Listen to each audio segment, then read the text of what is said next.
எப்படி இருக்கீங்க? இன்னைக்கு சமையல் விருந்துல நாம வந்து பருப்பு பாயாசம், பாசி பருப்பு பாயாசம் எப்படி பண்றதுன்னு பார்க்க போறோம். அதுவும் இன்னைக்கு நான் வந்து கருப்பட்டி சேர்த்து பண்ண போறேன். கருப்பட்டி சேர்த்து நமக்கு பருப்பு பாயாசம் எப்படி பண்றதுன்னு பார்க்கலாம். வாங்க வீடியோக்குள்ள போலாம். பாசி பருப்பு கருப்பட்டி பாயாசம் எப்படி பண்றதுன்னு பார்க்கலாம். இப்போ நாம வந்து இதில் 1 டேபிள் ஸ்பூனுக்கு கீ எடுத்திருக்கேன். இது கொஞ்சம் மெல்ட் ஆகட்டும். இப்போ நம்ம எடுத்து வச்சுருக்க முந்திரி பருப்பை சேர்த்துக்கிறேன். 1 டேபிள் ஸ்பூனுக்கு எடுத்து வச்சுருந்தேன் உடைச்ச முந்திரி பருப்பு. அதுக்கப்புறம் 1 டேபிள் ஸ்பூனுக்கு தேங்காயை நான் வெட்டி வச்சுருக்கேன். அந்த வெட்டி வச்ச தேங்காயை சேர்த்துக்கிறேன். முதல்ல நம்ம இது ரெண்டையும் நல்லா வறுத்துக்கலாம். இது வந்து நமக்கு கோல்டன் கலரில் வரணும்.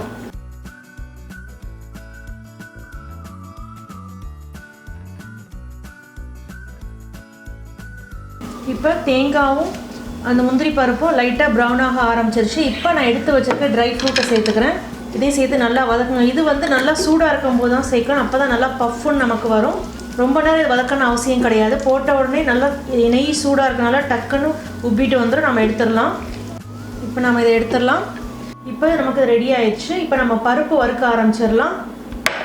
இதே நெய்லேயே நம்ம பருப்பை போட்டு வறுக்க போகிறோம். இங்கே நான் 1/2 கப்புக்கு வந்து பாசி பருப்பு எடுத்து வச்சுருக்கேன். இந்த பாசி பருப்பு 1/2 கப்பை நான் போட்டு வறுக்க போகிறேன்.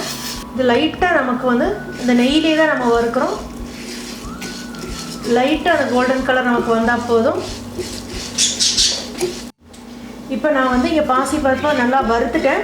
இங்கே நெய் மிச்சம் இருந்த நெய்யில் தான் நம்ம அந்த பாசி பருப்பை போட்டு வறுத்துருக்கோம். அதனால தான் நமக்கு இப்படி நுர ததும்பிட்டு வருது. மற்றபடி ஒன்றும் கிடையாது. நான் இது அப்படியே இப்போ வேறு ஒரு பேனுக்கு இதை நான் மாற்றிடுறேன். இப்போ நம்ம பருப்பு வறுத்துருக்கோம். அது ஆறிட்டு இருக்க நேரத்தில் நம்ம கருப்பட்டி பாக காய்ச்சிடலாம்.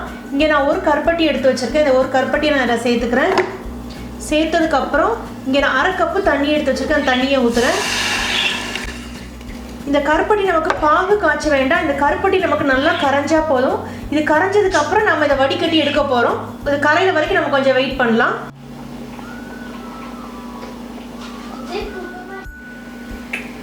இப்போ பாருங்கள், நமக்கு வந்து கருப்பட்டி நல்லாவே கரைஞ்சிருச்சு. இப்போ நாம் இதை வடிகட்டி எடுத்துக்கிற போகிறோம். அடுப்பை ஆஃப் பண்ணிடலாம்.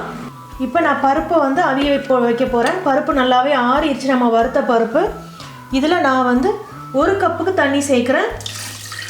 பருப்பு அவியிற அளவுக்கு நம்ம தண்ணி சேர்த்தா போதும். இதுக்கு கணக்கு எதுவும் அவசியம் கிடையாது. ஸோ நம்ம இதில் நெய் நல்லாவே இருக்கிறனால பருப்பு பொங்கி வெளியே வராது. இது நல்லா மசிகிற அளவுக்கு நம்ம இதை குக் பண்ண விட போகிறோம். இப்போ பாருங்கள், பருப்பு வந்து நமக்கு நல்லாவே மசிஞ்சிருச்சு. அதாவது பாதி பருப்புக்கிட்ட மசிஞ்சிருச்சு. கொஞ்சம் முழுசாக இருக்குது. இந்த மாதிரி இருந்தால் நமக்கு நல்லாயிருக்கும். பாயாசம் சாப்பிடும்போது நமக்கு வாயிலையும் பருப்பு தட்டுப்பட்டுச்சுன்னா ரொம்ப நல்லாயிருக்கும். ஸோ இப்போ நான் வந்து கரைச்சி வச்சுருக்க கருப்பட்டியை நான் சேர்த்துக்கிறேன். இங்கே நான் வந்து கருப்பட்டி கரைச்சி எடுத்தது வந்து நான் இங்கே சேர்க்குறேன்.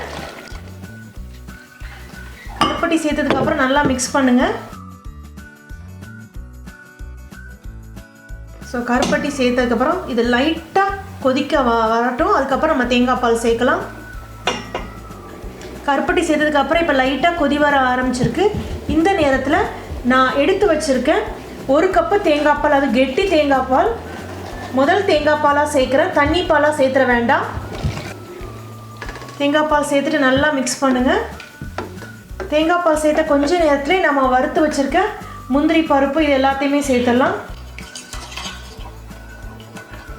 நான் பொடிச்சு வச்சுருக்க ஏலக்காய் சேர்த்துக்கிறேங்க. சேர்த்துட்டு எல்லாத்தையும் நல்லா மிக்ஸ் பண்ணுங்கள். இது லைட்டாக கொதி வந்தோடனே நம்ம ஆஃப் பண்ணிடலாம். நமக்கு கருப்பட்டி சேர்த்துக்கனால தான் நமக்கு இந்த கலர் கிடச்சிருக்கு. சாக்லேட் கலர் கிடச்சிருக்கு. இதற்கு பதிலாக நீங்கள் வெல்லம் சேர்த்திங்கன்னா மஞ்சள் கலரில் உங்களுக்கு வந்து பாயசம் கிடைக்கும். சீனி சேர்த்திங்கன்னா அதை விட லைட் கலரில் உங்களுக்கு பாயசம் கிடைக்கும்.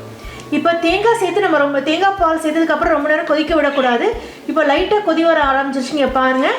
இப்போ நம்ம அடுப்பை ஆஃப் பண்ணிவிட்டு இறக்கிடலாம். நமக்கு வந்து பாயசம் ரெடி ஆயிடுச்சு.